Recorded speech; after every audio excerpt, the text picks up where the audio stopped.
See, you know, while these two are clearly taking this seriously, there's a lot in the line for these players. They're friends, they're having fun.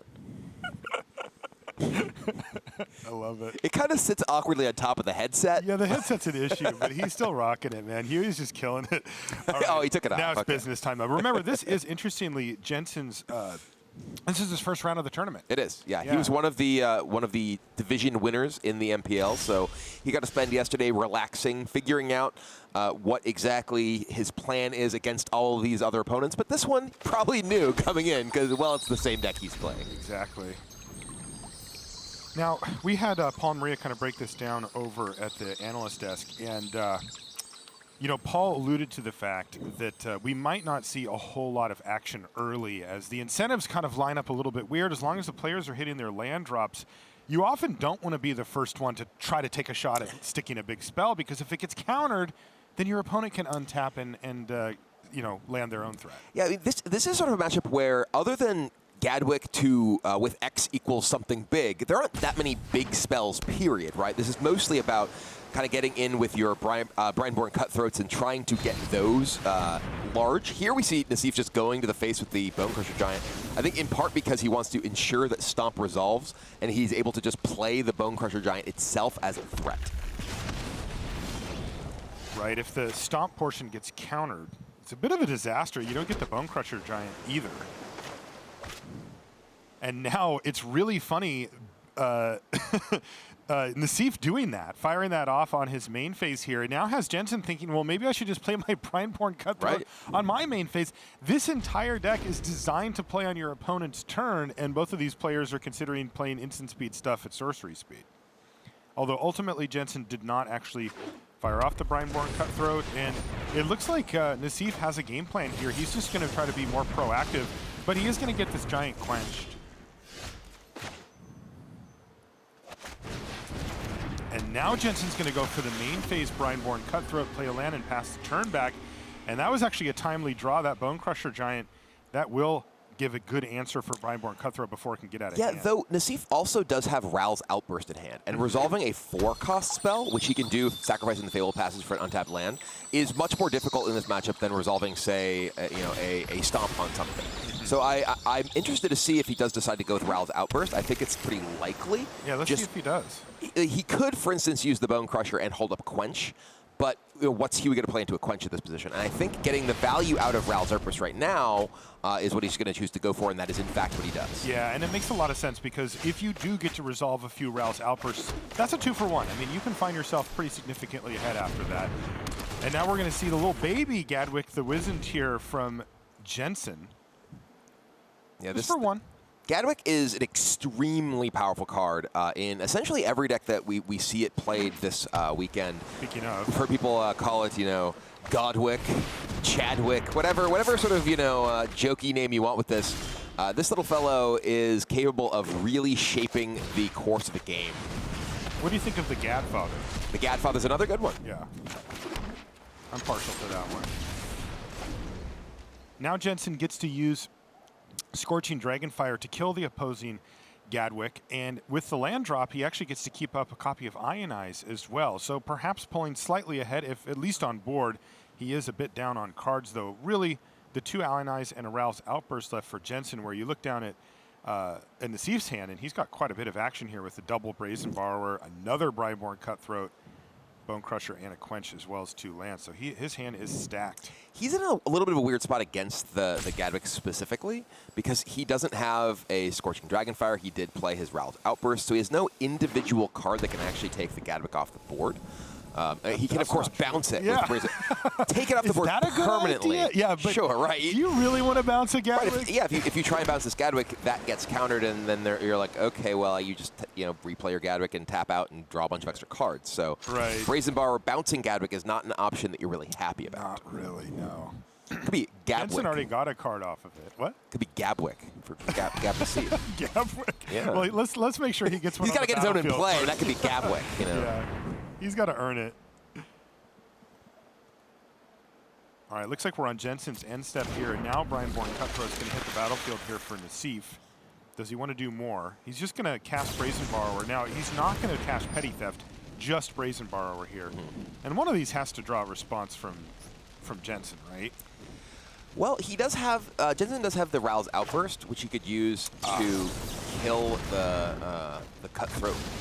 He's just going to ionize the Brazen Borrower. That lets him keep up the other copy of Ionize, so he decided to prioritize that rather than what we had talked about earlier with, you know, making sure you can resolve a Ral's Outburst just for the value. Specifically at this stage of the game, there's just much more that can happen that makes you want to keep the Ionize up. For your opponent playing their own Gadwick. Oh my god, what a disaster. Yeah, you certainly don't want to let that happen.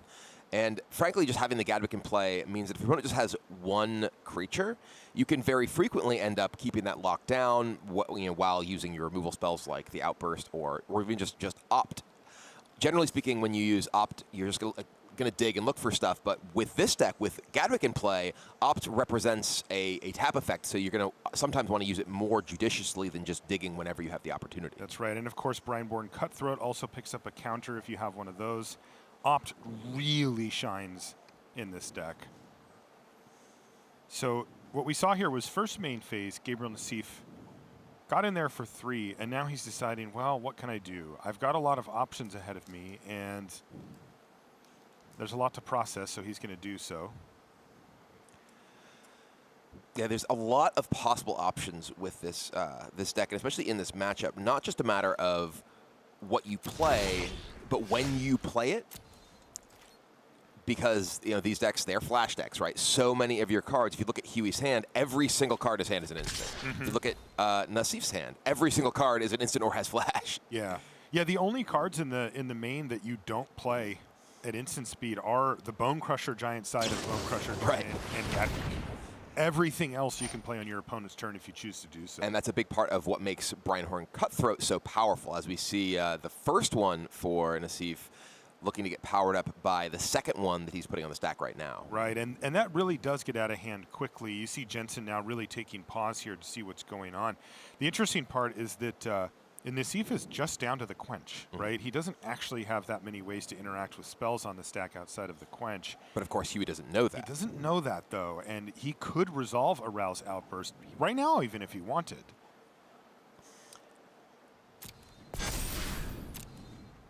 And the window does get pretty short here, because that first Brineborn Cutthroat is now up to 3 toughness. And we're going to see Opt. That's going to tap down the other Cutthroat. And the damage race, while still in Jensen's favor, is slipping away very quickly if Nassif gets to actually start getting in with these Cutthroats. I'm a little... Oh, this is during... Okay, he was trying to block with the Cutthroat, yes. I was sort of mapping out where exactly we were in my head, and I'm like, oh. Yeah, we're on Jensen's attack step here, or combat. And yeah, I think Jensen just wanted to protect his Gadwick on block, play something. My Cutthroat now trades for your Gadwick. Saw a pretty funny post from Matt Sperling yesterday that was like, a fun game for kids. Match each of these professionals with their tools, and it was a carpenter with a saw or hammer, a doctor with a stethoscope, and Nassif with the rope. He's not wrong. He's not wrong. He is a master of the rope. There's no doubt about it. That's brutal. Nassif is well known as a very deliberate player over the course of his professional career as a Magic competitor. Yeah, that is the word we've chosen to use. Deliberate. Methodical also. Yeah, that's another one. That's another one.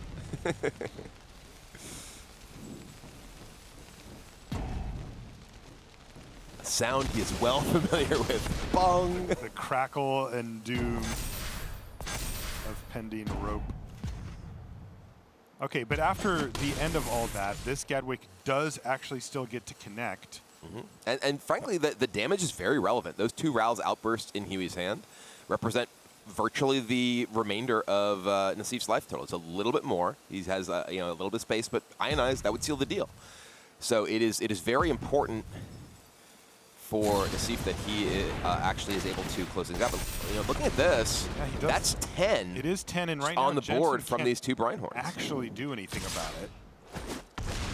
So down to 3 goes Jensen, and the shields are down, though in this case he is not facing lethal. Well, one of the really scary things is that's a Bone Crusher Giant that he has in play. Wow. You can't just easily get by a Bone Crusher Giant. It has the trigger.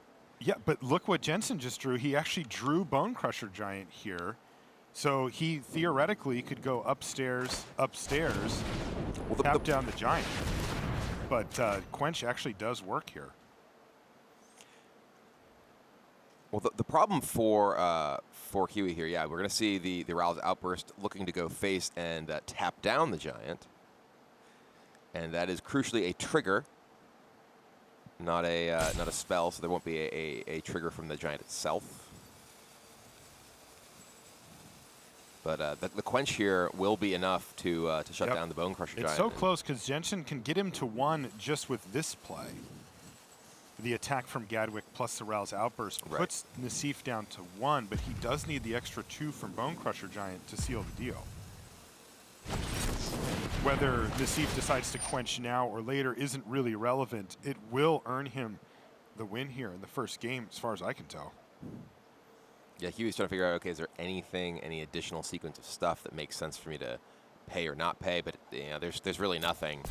He's not going to be able to. Right. Jensen's looking at, what if I don't attack with Gadwick? Can I chump block and survive? But that doesn't seem to be an option here either, as all 3 creatures will be alive. And I really think what this game has shown us is just the power of the Breinhorn Cutthroat.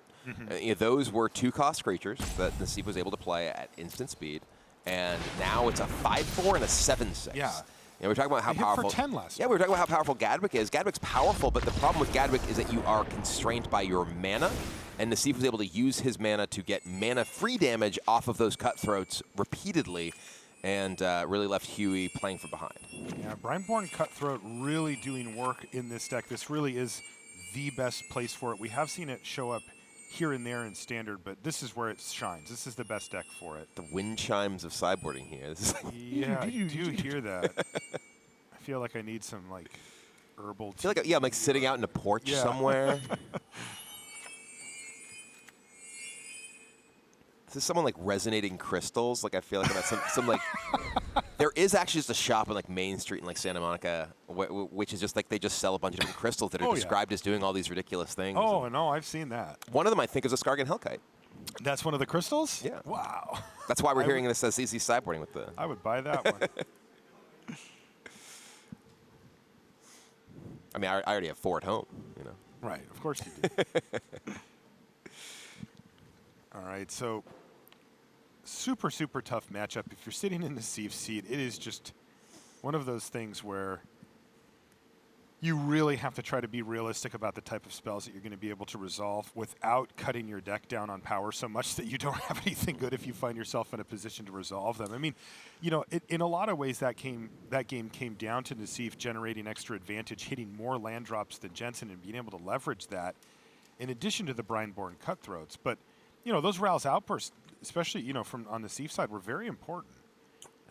But also, yeah, a lot of what we're seeing here in this sideboarding process is just aiming for efficiency. That if you look at the way that Nassif is sideboarding, he's taking out Ionizes. He's taking out a couple of his outbursts here. Looks like he's going back and forth and changing the numbers a bit. But a lot of what he seems to be doing and bringing in the Mystical Disputes, obviously extremely efficient. He's just trying to streamline his deck. We saw how much the sort of mana efficiency advantage that Nassif had in the first game really helped him take that victory. All right, back to business here. Gavin Nassif picks up the first game. Jensen, this is his first match of the tournament. He did not have to play yesterday after earning a day 2 spot, thanks to his MPL Weekly victory. But he's got to get down to business here, and he's just going to kick things off with the Breinhorn Cutthroat and says, here, look, you might have an answer for it, that's fine, but I'm going to resolve the thing and force you to react to me. Yeah, and part of this is specifically that you don't want your opponent to have the option of using Quench. You want to play it on your main phase so that the only counter available to your opponent is the Mystical Dispute. Jensen is going to take a similar route to the one that we saw Nassif take in game 1, where he's on the play and he is being proactive. Now there's a pair of Bone Crusher Giants, one for each player, and a Scorching Dragonfire, the perfect answer for it. You don't always find targets, so this is perfect for him, and he gets a slam in there for Ford. You talked about this before, Brian, the importance of the damage that you get that doesn't cost you mana every time, right? I mean, just one hit from a Bone Crusher, boom, you're down to 16, and all of a sudden the clock starts running. Yeah, and now Nassif could resolve a Gadwick. Could he? We could try. I see a Mystical Yeah, there Dispute. is. That is such a nasty card here. Yeah, he can try to resolve the Gadwick, but recognizes, okay, well, that does run into opposing dispute. I want to wait and try and back it up. He also has the Brineborn Cutthroat that he can play. And if this lands, he can opt in order to give it +1/+1. You'll block and opt.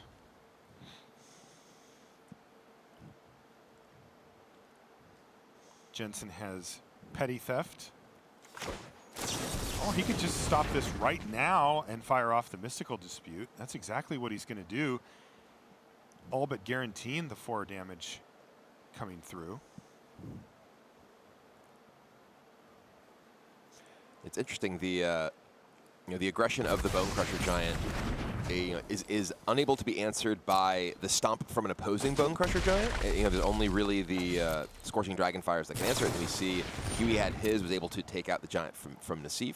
So this looks to be a pretty significant threat in this matchup. It really does. And at some point here, Nassif is going to be forced to just start running out Gadwicks for full value and hoping that they resolve. The first one won't, but as it stands, the second one might. That said, especially if Jensen finds a land, he can just fire off his own Gadwick. Right. But he did not find a land.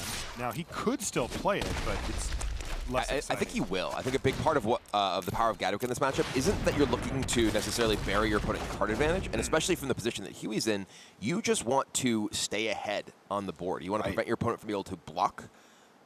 And Gadwick just being able to play your Cutthroat, your Brazen Borrower. Brazen Borrower in particular with Gadwick, if you have 5 mana, it's bounce a thing, tap another thing, get a 3/1 into play. It's just enormously powerful. Yeah, get tapped down. It's incredible.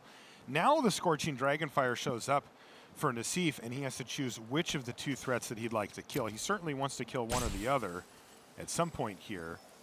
And yeah, it looks like he's going to go for Gadwick for 1. And then play a land and Scorching Dragonfire or something on the other side. Are you just forced to get rid of the Gadwick? I think you almost have to get rid of the opposing Gadwick because then you can never block, right? Right, you just never get You at least hope that this Gadwick can block your opponent's Bone Crusher, but if... Ooh, Brazen Borrower, though, for Jensen. And by the way, this Bone Crusher Giant is responsible for all 12 of the damage that Nassif has taken and could potentially be in for the full 16 here, depending on how Jensen wants to play this. Yeah, he's going to get rid of Gadwick, send him packing, and jam for 4, down to 4. Falls Gabriel Nassif, and he is in big trouble here. And crucially, Huey has that second Brazen Borrower and the Gadwick in hand and a Brineborn Cutthroat. Yeah. So he can... If Nassif taps out, he's done. Right. He is just going to... Nassif would have to remove this Bone Crusher Giant without a spell because he can't target it. Right, because what he's going to do here is Gadwick for 1 and then Bone Crusher Giant. Or, yeah, that's probably the line he'll take here, but that's just not enough because of the second Brazen Borrower plus the Gadwick in hand, right? Oh, I guess he would need a land. Jensen would need a land to do that, wouldn't he? Yes. He would need a blue source of mana. So this could get very interesting. Here's Gadwick for 1. Yep. Ooh, this is actually going to be close. Well, close in terms of Gab having a chance of surviving this turn. Right. Not so much as far as him winning the game, I suppose. Because Jensen can't power up his Cutthroat as it stands, right?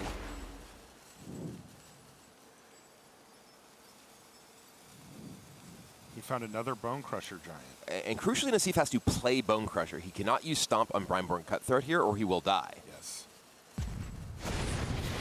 But so smart. He's going to do it. Is this an untapped blue source? Well, it's an no, opt. but it's an opt. Is that good enough?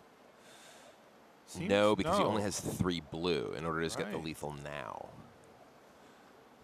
Interesting. Jensen says, okay, I didn't get the easy mode. Now I have to go into the tank and see how I want to approach this. He's going to play Gadwick for 1 and try to hit a land.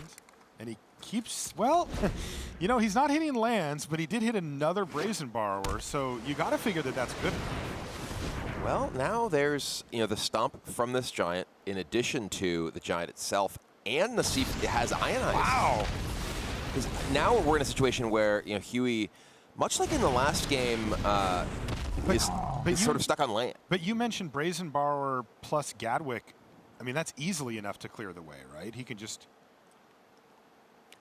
well, yeah, the key really is the fact that that Nassif can't actually get the Gadwick off the board. Right. And that's the key. The Ionize, while it can stop the spell, it can't stop the Gadwick trigger. Right, and then he can cast another Petty Theft, and that'll get a trigger plus another bounce. Right. So yeah, the first one he can counter.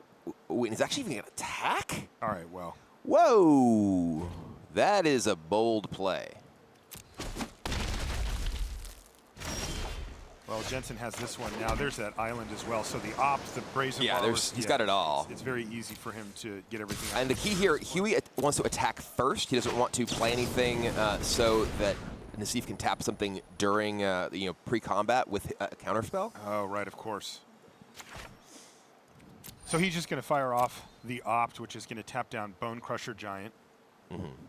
Now that would leave a block for Gadwick on the opposing Bone Crusher Giant, but there's more. There is another copy of Brazen Borrower and then another copy of Brazen Borrower. Yeah, the funny thing is that Nassif's actually just dead to the Brazen Borrower he knows about. Yes. And yet.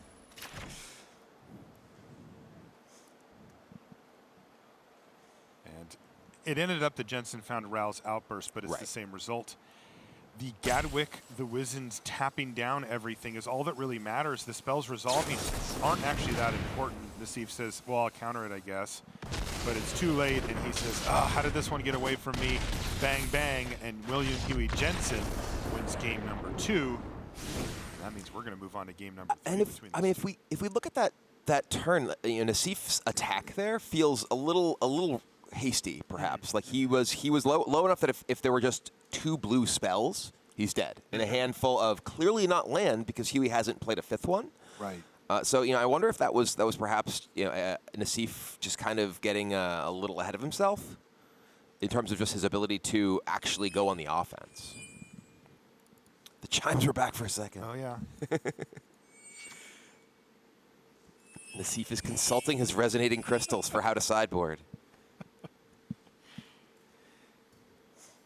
Well, he did make some more changes. Looks like all of the Ionizes are out of the deck now. I mean, it is important to note that, you know, when you see a player sideboarding differently after a game, it doesn't necessarily mean that they think they did something wrong with their previous configuration. Players frequently will sideboard differently, whether they are on the play or on the draw. So now in this game, Nassif will be going first. So he may feel like a card like, say, Ral's Outburst is stronger because he's going to be able to force his opponent to react to his creatures and his pressure so that he can use that when his opponent does tap out in order to get an advantage.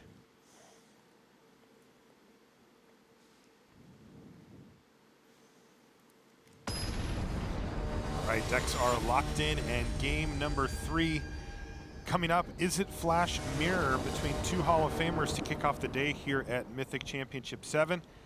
If you're just tuning in, welcome. We're happy to have you along. Marshall Sutcliffe in the booth with Brian Kibler. And we're taking a look at Nassif's opening hand here for game number 3. Looks like a keeper. It's okay. He has no red mana. And he actually can't play any proactive cards, which is something that if you are on the play can be a little bit awkward. So if he finds, even if he finds a mountain, for instance, right, he can't actually put any pressure on Huey because he has no giants, he has no cutthroat, he has no Brazen Borrower. But at the other hand, he has a Mystical Dispute, he has Negate Quench. You can stop a lot of what Huey might do. But that's frequently a hand you'd be much happier to have if your opponent was the one going first. It's funny because Jensen's hand is the exact opposite. Right. It's all pressure. Well, and frankly, I think that this does, because of the flash nature of these decks, favor Huey, because he can force Nassif to use his mana at awkward junctures. There is a mountain, so you know, Nassif does find the at least colored mana he needs. Yeah, he's got the Brazen Bar as well if he does feel like trying to fire off a threat.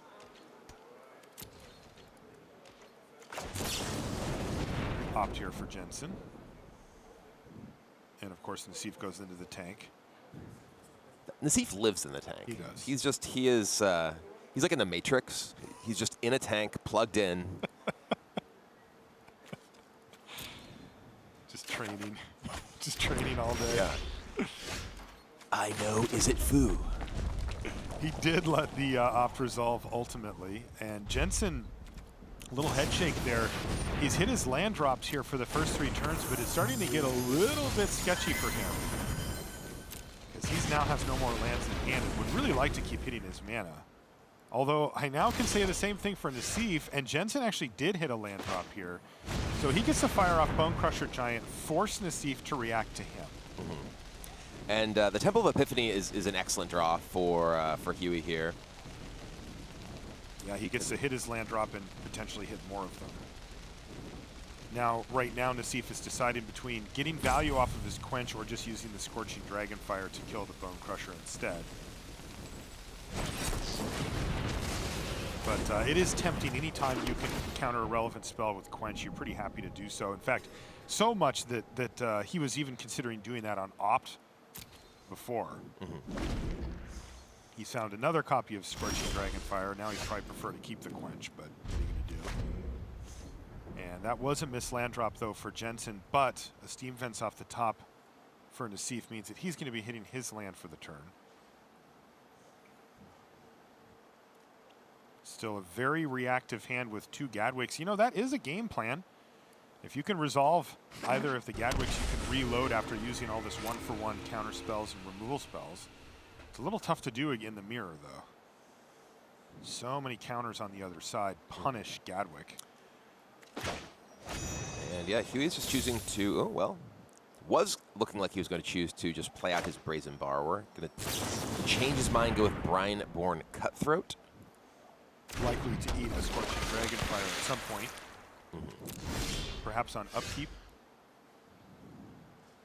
Yeah, that does seem to be the case. This way Jensen can't react, even with multiple spells to pump on the Cutthroat. Well, more importantly, this actually forces Jensen to use mana that he wouldn't have access to otherwise, right? Like if you cast your removal spell during the end step when Huey plays it, he is then able to use, say, 2 mana to counter your spell and then untap.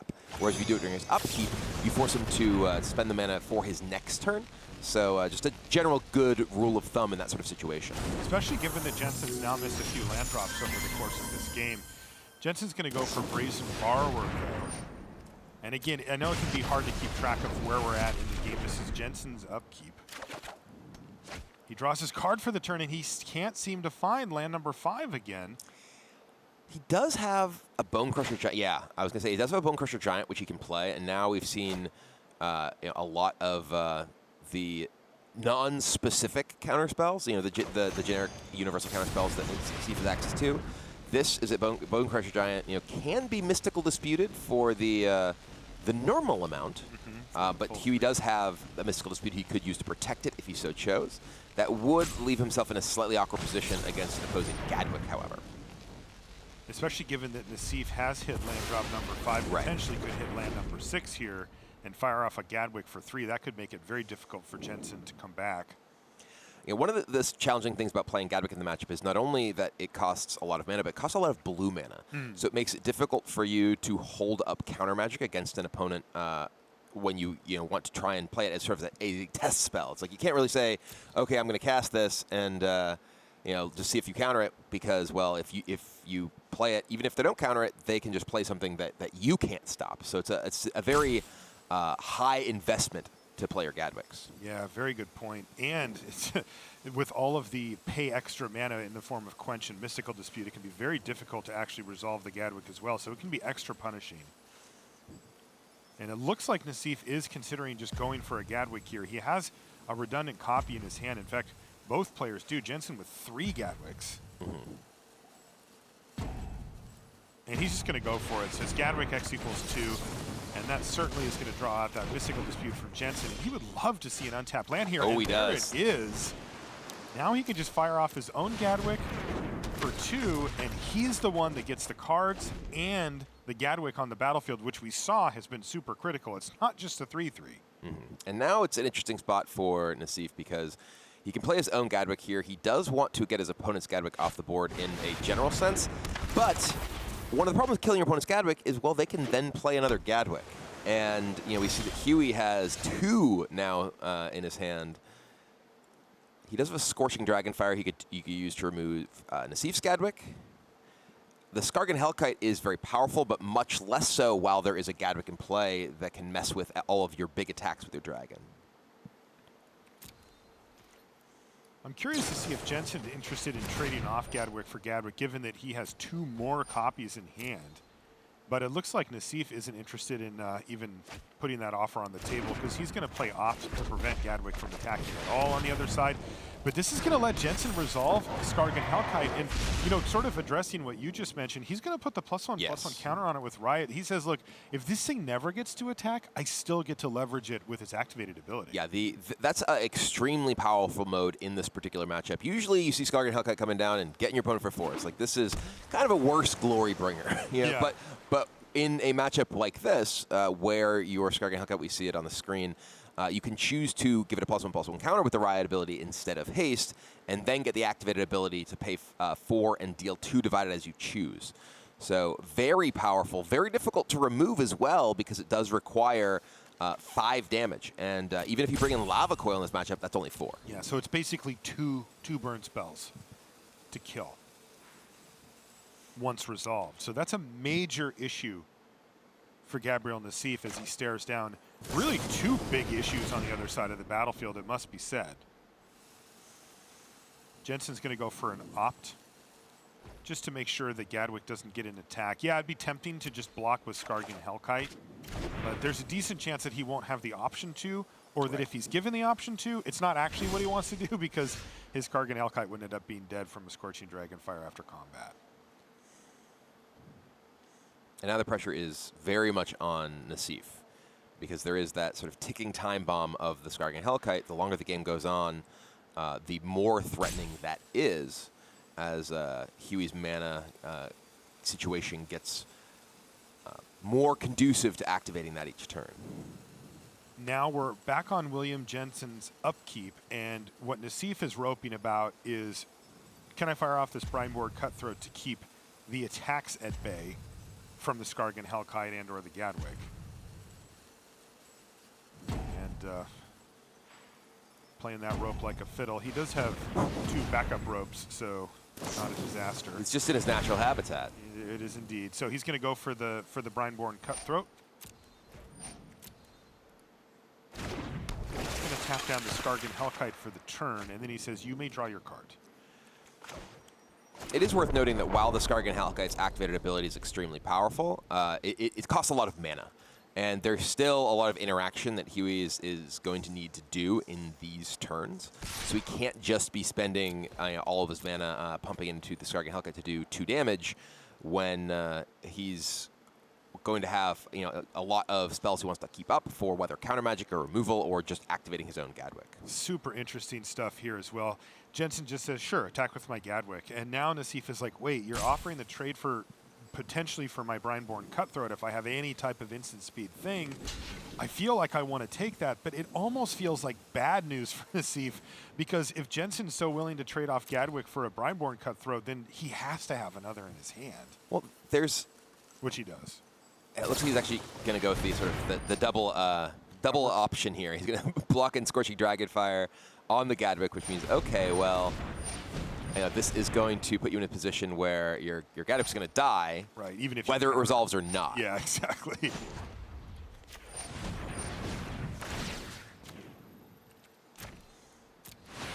So Jensen's going to activate the Skargan Hellkite in response, and he's even going to give himself a little bit of insurance here and put both of the damage on Brineborn Cutthroat just in case there's anything else from Nassif.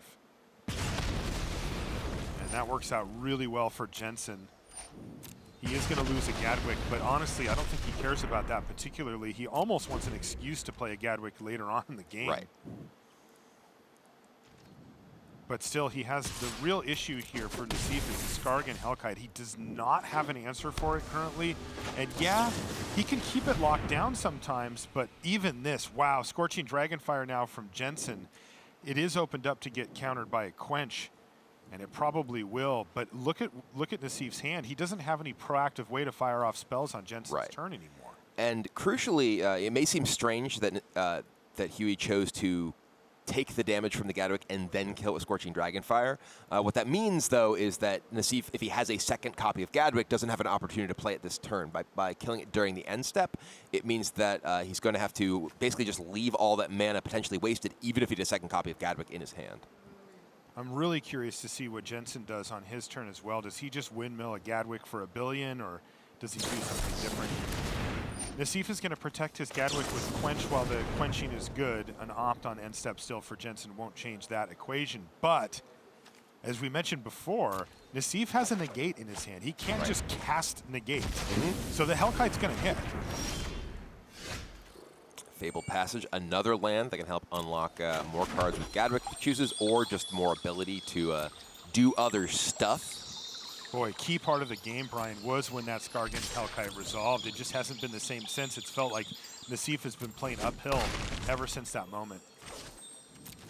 And there, the big dragon takes a big bite out of Nassif's life total. He's down to 13 life. And are we going to see the Mega Gadwick here? Oh yeah, baby. Gadwick for all of it. That's 5 cards going into hand here for Jensen as he discards a land. He's got 7 spells in hand. We do see the less than 9 minutes remaining pop up for Nassif. Another situation I'm sure he's familiar with. But yeah, no, but our prediction is that it's going to be way less than 9 minutes. Yeah, it's going to be about right now. That's going to do it. William Huey Jensen defeats Gabriel Nassif here in round 1 to kick things off on day number 2. Welcome to the tournament, Huey.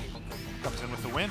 Not a bad way to start things. You know, he does have to take down his practice partner and very good friend, Gabriel Nassif, but you know, can't be too sad to start things off in day 2 with a win. Do you think that Nassif regrets letting him wear the hat at the beginning? Because he sapped his powers. That was the difference. I think we all know that if you look back to the beginning of the match, that's where it was really decided. One